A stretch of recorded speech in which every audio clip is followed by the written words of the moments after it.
Hello दोस्तों, स्वागत है आपका कॉमिक्स टाइम्स में। और आज हम शुरू कर रहे थे रूठी हुई नींद का दूसरा भाग। पहले भाग में हमने यहाँ तक की कहानी कंप्लीट कर चुके हैं दोस्तों। चलिए शुरू करते हैं दूसरा भाग बिना समय गंवाए। उधर गहरी नींद में डूबा हुआ लहर सिंह का स्वप्न देख रहा था। विद्यावान जंगल में इतना सुंदर मंदिर विद्वान जंगल में इतना सुंदर मंदिर। वह उत्सुकता में डूबा मंदिर में पहुंचा। अरे मंदिर के फर्श में सीढ़ियां। वह सीढ़ियां उतरने लगा। जैसे ही वह सीढ़ियां उतरकर नीचे पहुंचा, ओह 16 श्रृंगार किए यह सुंदरी कौन है? वह उस सुंदरी की ओर बढ़ा। उधर बेचैन सा पूरे जोश में सारंगी बजा रहा था। सारंगी की आवाज महल में दूर दूर तक गूंज रही थी। अचानक सारंगी की तेज आवाज सुनकर लहर सिंह की नींद खुल गई। कैसा प्यारा सपना देख रहा था मैं। पूरन की कुसमय बजती इस सारंगी ने सब कुछ धूल में मिला दिया। वह ताली बजाकर जोर से चिल्लाया, कोई है? अगले ही पल एक पहरेदार उसके कक्ष में आया। आज्ञा दीजिए महाराज, जाओ इस समय सारंगी वादक पूरन को हमारे पास बुला कर लाओ। पहरेदार पूरन को बुलाने चला गया। कुछ देर बाद ही पूरन लहर सिंह के सामने था। पूरन, रात्रि के इस पहर सारंगी क्यों बजा रहे थे? महाराज क्षमा करें, मन बड़ा व्याकुल था, सो मन की शांति करने के लिए मैं बिना सोचे समझे सारंगी बजाने बैठ गया। मूर्ख पूरन, तेरे सारंगी बजाने के कारण मेरा सपना टूट गया और मैं मंदिर के गर्भ में गृह वाली स्वप्न सुंदरी से ना मिल सका। आज मैं तुझे क्षमा नहीं करूंगा। जा इसी समय मेरे राज्य से दूर चला जा। पूरन सिर झुकाकर लहर सिंह के कक्ष से निकल गया और उसी समय महल से निकल पड़ा। चलो, लहर सिंह की कैद से छुटकारा तो मिला, पर लहर सिंह मुझे इस तरह अपमानित करके अपने राज्य से निकालेगा, यह तो मैंने सपने में भी नहीं सोचा था। मैं लहर सिंह से अपने इस अपमान का बदला अवश्य लूंगा। पूरन चलता गया। चलते चलते सुबह सवेरे एकाएक वन में जा पहुंचा। थकान के मारे बदन टूटा जा रहा है। मुझे किसी घने पेड़ के नीचे लेटकर थोड़ा आराम कर लेना चाहिए। यह सोचकर पूरन एक घने पेड़ के नीचे लेट गया। लेटते ही थकान के कारण उसे नींद आ गई। जब उसकी नींद टूटी तो रात का गहरा अंधकार छा चुका था। ओह, रात हो गई। इसका मतलब तो यह हुआ कि मैं सारा दिन सोता रह गया। अब इतनी रात को कहाँ जाऊं? अब यह रात तो मुझे उस वक्त में ही इस वन में ही गुजारनी होगी। तभी उसकी दृष्टि एक और पड़ी। इस बियाबान वन में रोशनी। यह रोशनी कैसी? मुझे वहां चलकर देखना चाहिए। पूरन उठकर रोशनी की ओर चल दिया। जब वह रोशनी के समीप पहुंचा, यह तो कोई मंदिर है। इस उजाड़ में इतना सुंदर मंदिर। पूरन चलकर मंदिर में पहुंचा। मंदिर के फर्श में से सीढ़ियां नीचे की ओर जा रही है। यह क्या रहस्य है? हैरत में डूबा वह सीढ़ियां उतरने लगा। शीघ्र ही वह सीढ़ियां उतरकर एक उद्यान में जा पहुंचा। ओ, इतनी सुंदर युवती! कौन है यह? पूरन हैरत से उस युवती की ओर देखने लगा था। सहसा ही उसे ध्यान आया, यह तो सब कुछ वैसा ही दृश्य है जैसा दृश्य राजा लहर सिंह ने सपने में देखा था। तो क्या यह वही स्वप्न सुंदरी है जिसे लहर सिंह ने सपने में देखा था? वह सोच में खड़ा हुआ ही था कि उस सुंदरी ने उसकी ओर देखकर कहा, ओ पृथ्वीवासी, पाताल लोक की राजकुमारी पतालिका तुम्हारा स्वागत करती है। आप पाताल लोक की राजकुमारी हैं? हाँ युवक, आओ हमारे साथ हमारे महल में चलो। वहां हम तुम्हें अपने पिता राजा पाताल देव से मिलवाएंगे। चलिए राजकुमारी जी। राजकुमारी पतालिका पूरन के साथ लेकर राजा पाताल देव के पास पहुंची। और पृथ्वीवासी, हमारे पास आकर बैठो। संकुचाता हुआ पूरन पाताल देव के पास जाकर बैठ गया। तब पाताल देव ने एक दासी को आदेश दिया, दासी, हमारे मेहमान के लिए पाताल लोक का प्रसिद्ध सोमरस लाओ। जो आज्ञा महाराज। दासी सोमरस लेने चली गई। दासी सोने और पीतल के 2 पात्र में सोमरस लाई। पूरन ने पीतल के पात्र की ओर हाथ बढ़ाया और पात्र उठाकर उसे अभी मुंह तक ही लाया था कि तभी पाताल देव ने जोर से चिल्लाया, ठहरो पृथ्वीवासी, तुम इस सोमरस के पीने और हमारे अतिथि बनने के लायक नहीं हो। पाताल देव की गर्जना भरी आवाज सुनकर पूरन सहम गया। अब पाताल देव ने राजकुमारी पतालिका से कहा, राजकुमारी, यह तुम किस साधारण मनुष्य को हमारे पास ले आई? जाओ, इसे पृथ्वी लोक पर पटक आओ। जी पिताजी महाराज। पतालिका ने आगे बढ़कर पूरन का हाथ पकड़ लिया और उसे घसीटती हुई ले चली। यह मैं किस मुसीबत में पड़ गया।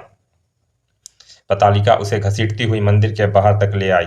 पृथ्वीवासी, भूल कर भी अब कभी इधर का रुख ना करना, वरना रुख ना करना। क्या मेरी अकल मारी गई है जो मैं फिर यहाँ आऊंगा। पूरन को वहां छोड़कर पतालिका वापस पाताल लोक लौट गई। अपमानित सा पूरन वहां खड़ा रह गया। तभी उसे कुछ ध्यान आया। राजा लहर सिंह को इस स्वप्न सुंदरी से मिलने की बहुत इच्छा है। क्यों ना मैं लहर सिंह को यहाँ ले आऊं। राजकुमारी पतालिका लहर सिंह का भी इसी प्रकार अपमान करेगी जैसे उसने मेरा किया है। तभी मेरे सीने में ठंडक पड़ेगी। लहर सिंह अपने आप को समझता क्या है। यह सोचकर वह लहरपुर की ओर वापस लौट पड़ा। शीघ्र ही वह लहरपुर जा पहुंचा। अब मुझे महल में जाकर लहर सिंह से मिलना चाहिए। वह राजमहल की ओर चल पड़ा। जब वह लहर सिंह के सामने पहुंचा, तुम्हें तो मैंने अपने राज्य से चले जाने का कहा था। तुम अभी तक लहरपुर से गए नहीं। महाराज गुस्सा ना करें, मैं आपको एक महत्वपूर्ण बात बताने आया हूँ। कौन सी महत्वपूर्ण बात। महाराज, क्या आप उस स्वप्न सुंदरी से मिलना चाहते हैं जिसे आप अपने स्वप्न में देख चुके हैं। क्या तुम उस स्वप्न सुंदरी के बारे में कुछ जानते हो। आप जानने की बात करते हैं महाराज। मैंने तो स्वप्न सुंदरी को साक्षात अपनी आंखों से देखा है। क्या। हाँ महाराज। तुम हमें उस स्वप्न सुंदरी से मिलवा सकते हो। अवश्य महाराज। अच्छा, यह तो बताओ वह कौन है, किस देश की निवासिनी है वो। महाराज, वह पाताल लोक के राजा पाताल देव की पुत्री राजकुमारी पतालिका है। पूरन, तुम मुझे शीघ्र ही राजकुमारी पतालिका के पास ले चलो। चलिए महाराज, मैं तो आपके पास आया ही इसीलिए हूँ। तब पूरन के साथ रथ में बैठकर लहर सिंह राजकुमारी पतालिका से मिलने चल दिया। शीघ्र ही पूरन रथ को लेकर मंदिर के बाहर पहुंचा। महाराज, इससे आगे मैं आपके साथ ना जा सकूंगा। अब मंदिर में आपको अकेले ही प्रवेश करना है। ठीक है, तुम यहीं पर रुककर हमारे वापस लौटने की प्रतीक्षा करना। लहर सिंह रथ से उतरकर मंदिर की ओर बढ़ गया। उसे जाते देखकर लहर सिंह, मैं भला यहाँ से कैसे जा सकता हूँ। अभी तो मुझे अपनी आंखों से तुझे राजकुमारी पतालिका के हाथों अपमानित होते देखना है। उधर लहर सिंह जब मंदिर में पहुंचा, ओह, यह तो बिल्कुल वैसी ही मंदिर है जैसा मंदिर मैंने अपने सपन में देखा था। हैरान सा वह सीढ़ियां उतरने लगा। सीढ़ियां उतरकर वह उद्यान में जा पहुंचा। हूबहू बिल्कुल वही 16 सिंगार की ये युक्ति। तो यह पाताल लोक की राजकुमारी पतालिका है। अगले ही पल राजकुमारी पतालिका ने उसकी ओर देखते हुए कहा, ओ पृथ्वीवासी, पाताल लोक में तुम्हारा स्वागत है। धन्यवाद राजकुमारी पतालिका। लहर सिंह के मुंह से अपना नाम सुनकर पतालिका चौंकी। तुम मेरा नाम भी जानते हो। राजकुमारी, हम क्या नहीं जानते, हम तो यह भी जानते हैं कि तुम हमारी होने वाली पत्नी हो। पृथ्वीवासी, इतनी जल्दी इस बात का निर्णय ना करो। पहले महल में चलकर हमारी कसौटी पे खड़े तो उतर आ जाओ, तभी हमसे विवाह करने की सोचना। तो चलो, हमें अपने साथ राजमहल ले चलो। तब पतालिका उसे लेकर राजा पाताल देव के पास पहुंची। पृथ्वीवासी, आओ हमारे पास आकर बैठो। धन्यवाद राजन। लहर सिंह पाताल देव के बराबर में जाकर बैठ गया। तब पाताल देव के आदेश पर दासी पीतल और सोने के 2 पात्र में सोमरस लाई। लहर सिंह ने शीघ्र ही सोने का पात्र उठा लिया और गट गट करके पात्र का सोमरस पी लिया। यह देखकर, पृथ्वीवासी, तुम निश्चय ही हमारी पुत्री के पति बनने के योग्य हो। अब तुम हमें अपना परिचय दो। पाताल लोक के राजा पाताल देव, मैं लहरपुर राज्य का राजा लहर सिंह हूँ। मैं तो हमारा अनुमान सत्य ही निकला, तुम एक राजा हो। मैं आपकी बात का मतलब नहीं समझा पाताल देव। तो सुनो राजन, पाताल लोक में जो भी पृथ्वीवासी आता था उससे सामने हमारी दासी सोने और पीतल के 2 पात्रों में सोमरस पेश करती थी, यह जानने के लिए कि पृथ्वीवासी साधारण मनुष्य है या कोई राजा है। सोने व पीतल के पात्र में हर पृथ्वीवासी के सामने सोमरस लाया जाता था। साधारण मनुष्य तो पीतल का पात्र उठाते थे, जबकि सोने चांदी में हरदम खेलने वाले तुम्हारे हाथों ने सोने का पात्र ही उठाया। हमारी जिद थी कि हम पृथ्वी के किसी राजा के साथ ही अपनी पुत्री पतालिका का विवाह करेंगे। अतः राजा होने या ना होने की सत्यता की परख के लिए हमने यह परीक्षा रखी थी, जिसमें तुम उत्तीर्ण हुए। ओह, तब तो मैं बहुत भाग्यशाली हूँ पताल देव। राजन, आज ही तुम्हारा वह राजकुमारी पतालिका का विवाह होगा। तुम्हें इसमें कोई आपत्ति तो नहीं है? आपत्ति कैसी पताल देव, मैं तो यह राजकुमारी से विवाह करने ही आया हूँ। तब खूब धूमधाम से उसी समय पताल देव ने रा, राजकुमारी पतालिका का विवाह लहर सिंह के साथ करा दिया। इधर पृथ्वी पर रथ में बैठा पूरन सोच रहा था, लहर सिंह को पाताल लोक में गए बहुत समय बीत चुका है। उसे अपमानित करती हुई राजकुमारी पतालिका उसे लेकर अभी तक पृथ्वी पर क्यों नहीं आई? उधर विवाह के पश्चात पताल देव, मैं इसी समय पृथ्वी लोक जाना चाहता हूँ। जैसी तुम्हारी मर्जी दामाद जी। तब पाताल देव ने उसे एक नग जड़ी अंगूठी दी। दामाद जी, इस अंगूठी को हर समय अपनी उंगली में पहने रहना। यह अंगूठी तुम्हारे बड़े काम आएगी। जब भी तुम्हारा कोई शत्रु धोखे से तुम पर वार करना चाहेगा, उसके वार करने से पहले ही तुम्हें पता चल जाएगा कि तुम्हारा शत्रु तुम पर वार करने वाला है। उस समय यदि तुम गहरी नींद में भी होगे तो भी तुम्हारी आंखें खुल जाएगी।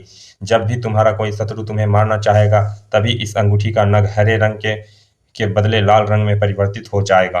ओह, तब तो यह अंगूठी बड़े काम की है।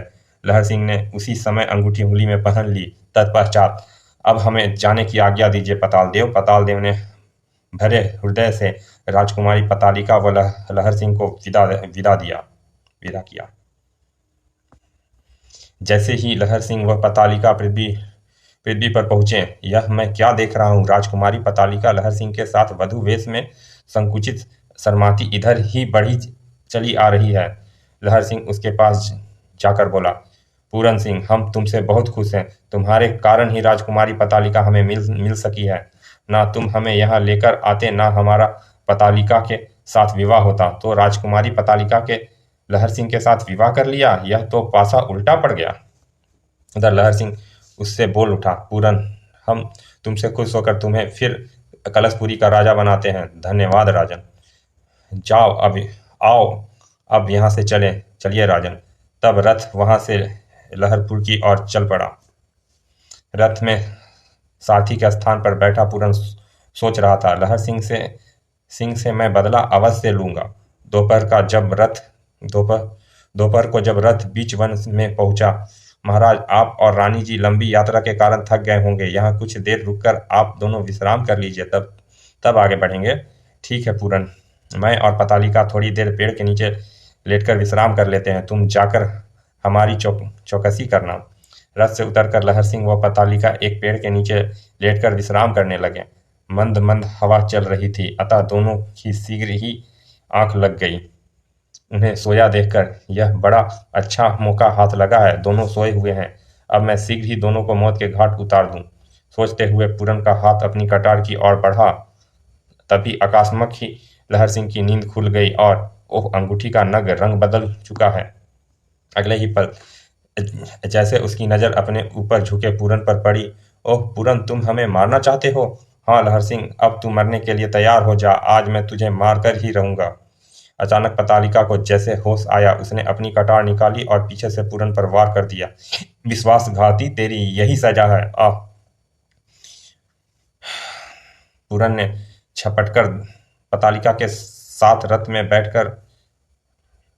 ने छटपटाकर दम तोड़ दिया। तब लहर सिंह पतालिका के साथ रथ में बैठकर लहरपुर की ओर चल दिया। समाप्त। चलिए दोस्तों, ये कॉमिक्स यहाँ समाप्त होती है। मिलते हैं फिर ऐसे किसी अच्छे से कॉमिक्स के अच्छे से भाग में। और अभी तक आपने हमारे चैनल को सब्सक्राइब नहीं किया दोस्तों, तो प्लीज़ सब्सक्राइब कर दें, ताकि हम आपके लिए ऐसी ही अच्छी अच्छी कॉमिक्स प्रस्तुत करते रहें और आप इंजॉय करते रहें। तो चलिए फिर मिलते हैं किसी ऐसे ही अच्छे से कॉमिक्स के अच्छे से भाग में। तब तक के लिए धन्यवाद, विदा।